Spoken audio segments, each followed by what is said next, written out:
Mas Apip sendiri, mulai belajar puasa di umur berapa? Kalau nggak salah tuh, kalau yang berkesan itu dulu ketika masih kecil ya Mas. Itu sering banget hampir setiap malam di bulan Ramadan itu tidurnya di masjid.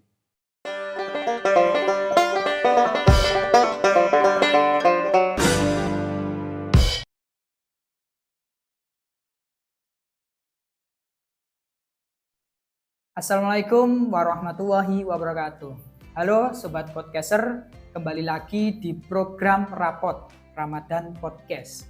Kali ini kita akan flashback, bernostalgia sejenak, bercerita tentang masa kecil. Kali ini kita kedatangan tamu yang dari sorot matanya sudah menunjukkan seluk-beluk masa kecil. Iya Om.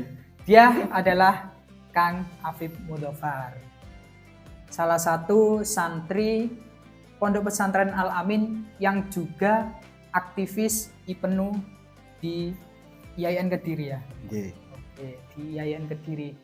Mas Apip ini juga merupakan penulis ya. Ya, Penulis apa itu? Puisi atau novel?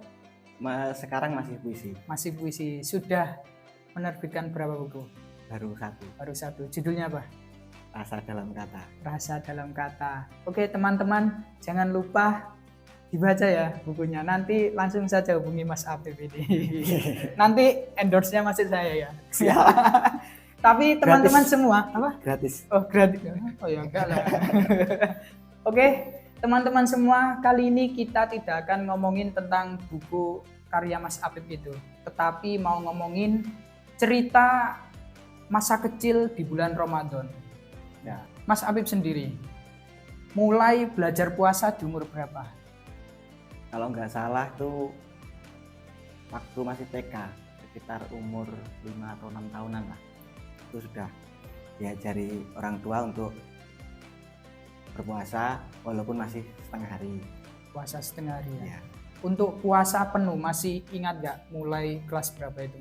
Kalau puasa penuh mungkin kelas 2 MI. Kelas 2 MI ya. Itu sudah puasa penuh. Ya tapi belum 1 bulan penuh. Belum Masih satu ada bulan. yang setengah hari. Di saat bulan Ramadan, masa kecil dulu, pernah nggak nge-cheat Ramadan gitu? Dan nge-cheat yang paling parah apa kira-kira? Kalau dulu itu insya Allah kalau seingat saya nggak pernah. Wah, berarti lurus banget gitu. Ya itu cuma kalau nggak kuat setengah hari aja lah. Oke. Jadi dipotong. Kira-kira nggak kuat adzan zuhur Langsung buka. gitu. Tapi waktu kecil udah menginjak besar dikit, pernah mokel-mokel gitu atau apa? Alhamdulillah kalau tanpa uzur belum pernah. Dan kalau bisa Alhamdulillah. jangan pernah lah. Amin. Untuk tradisi Ramadan di kampung sana atau di keluarga, apa yang menjadi ciri khas bulan Ramadan?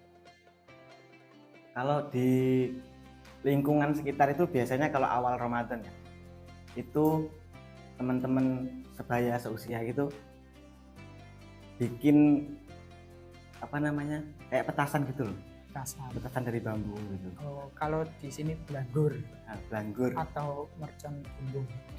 nah kayak gitu, itu biasanya nanti di depan rumah ngidupinnya, kadang diarahin ke rumah orang iseng-iseng gitu loh. Itu siang hari itu. Ya biasanya siang sampai sore. Wah, Karena kalau pagi itu masih tidur. masih tidur ya. Ya. Siang hari godain orang berpuasa. Betul. Wah, Insya Allah antara pahala dan dosa malaikat bingung. balance. Oke. Kalau menunggu buka puasa itu istilahnya kan ngabuburit. Ya. Biasanya Mas Apip kalau ngabuburit gimana? Ngapain? Ya seperti umumnya lah, ngabuburit ada jalan-jalan, kadang ya mainan itu tadi, petasan tadi, Hasan. kadang kalau pas lagi rajin ikut tadarus habis asar di masjid, tapi lebih jarang itu, seringnya ke jalan-jalan. Pernah nggak atau mungkin momen yang paling berkesan atau lucu yang terjadi di bulan Ramadan? Kalau yang berkesan itu dulu ketika masih kecil ya Mas, itu sering banget hampir setiap malam di bulan Ramadan itu tidurnya di masjid. Itu paling berkesan sih, karena sekarang akhir-akhir ini melihat kondisi masjid sepi dari adik-adik itu jadi gimana gitu. Dulu ketika zaman saya rame, kok sekarang sepi gitu, itu sangat berkesan banget. Terus yang sedikit ada lucu-lucunya itu ketika pas malam tidur di masjid, itu biasanya kita serombongan itu kalau lewat jam 12 kan deket rumah saya itu ada kali, Mas. Iya. Biasanya ngambil pancing milik tetangga, terus mancing. Nah, nanti mancingnya itu ya lewat jam 12 malam itu untuk sahur niatnya. Tapi sudah pernah itu rame-rame dan sampai jam 3 itu nggak ada yang dapat. Jadi udah effort untuk mancing, tapi ketika pulang tanpa apa-apa itu, wah, akhirnya sahur sahur kembali ke rumah masing-masing, nggak jadi sahur bersama. Itu kira-kira di usia berapa itu? Kalau nggak salah sekitar 15. Umur Ya, 15 usia ya. 15 tahun dan 15 bulan. Nah, kan Kang Afif ini dari Sumatera ya? Betul. Mana Sumateranya? Saya tinggal di Lampung. Terus ke hijrah ke Kediri ini Hijrah ke Kediri. sejak kapan? Saya menjadi muhajirin itu ketika saya lulus SMK, saya melanjutkan kuliah di IAIN Kediri dan mondok di Pondok Pesantren Al-Amin. Perdana di Pulau Jawa berarti. Iya, dan itu pun saya dari Kediri ke sini sendirian, padahal belum tahu Sendirian. jalan. Belum Hanya tahu. dikasih ancer-ancer, nanti turunnya di sini terus ke sini. Wah, muhajirin Alhamdulillah masih ketemu.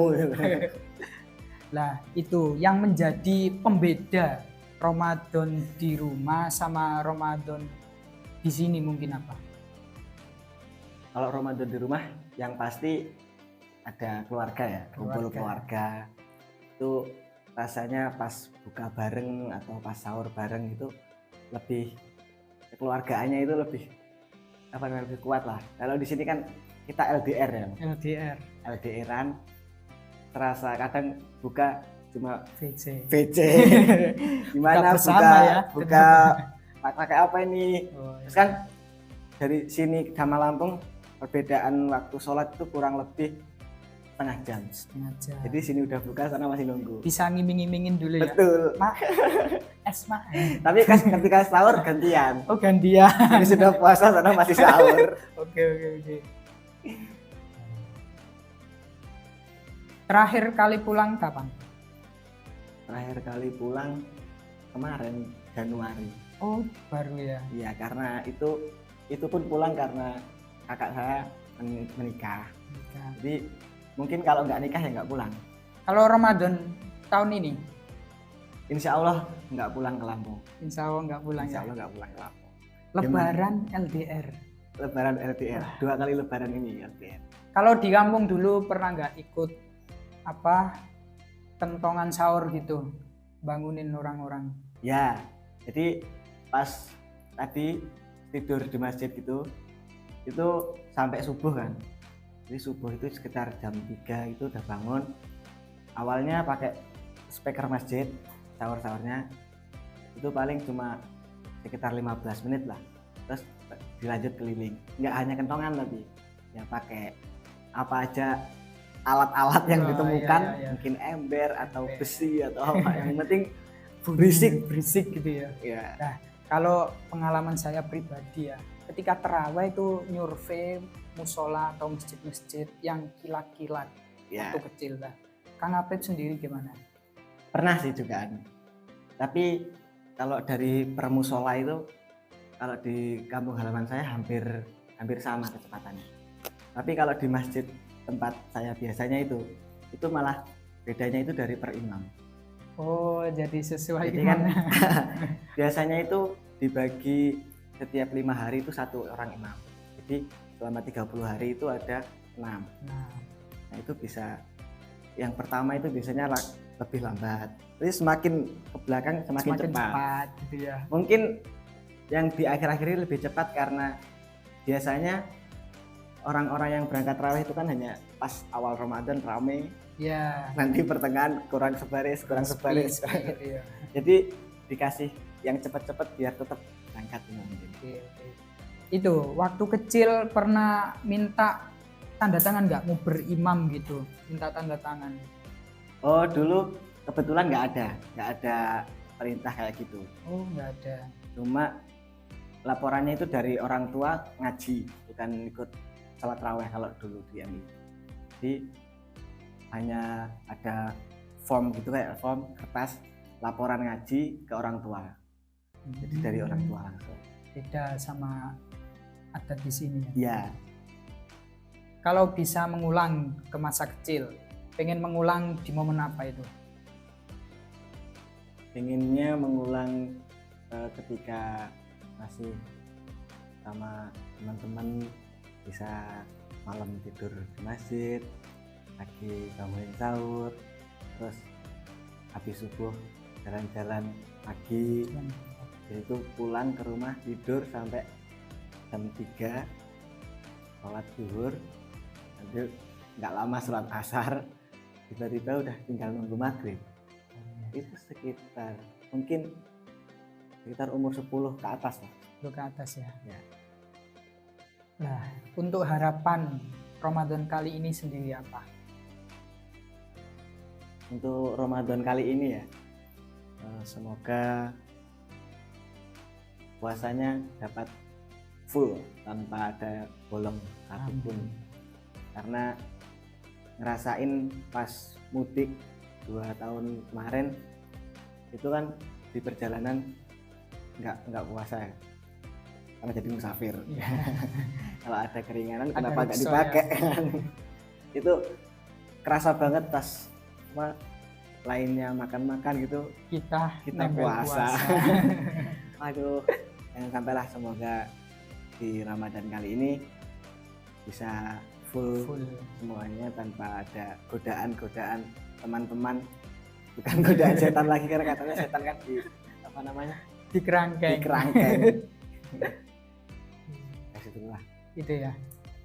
Oke, teman-teman sobat podcaster, itu tadi obrolan kita terkait masa kecil. Dari cerita masa kecil Mas Apip tadi bisa diambil pelajaran.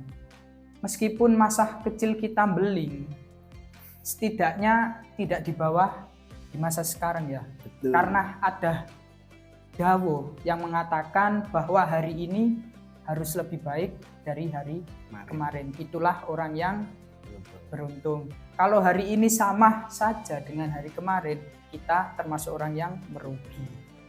Kalau hari ini kita malah lebih buruk dari hari kemarin, itu kita orang yang celaka.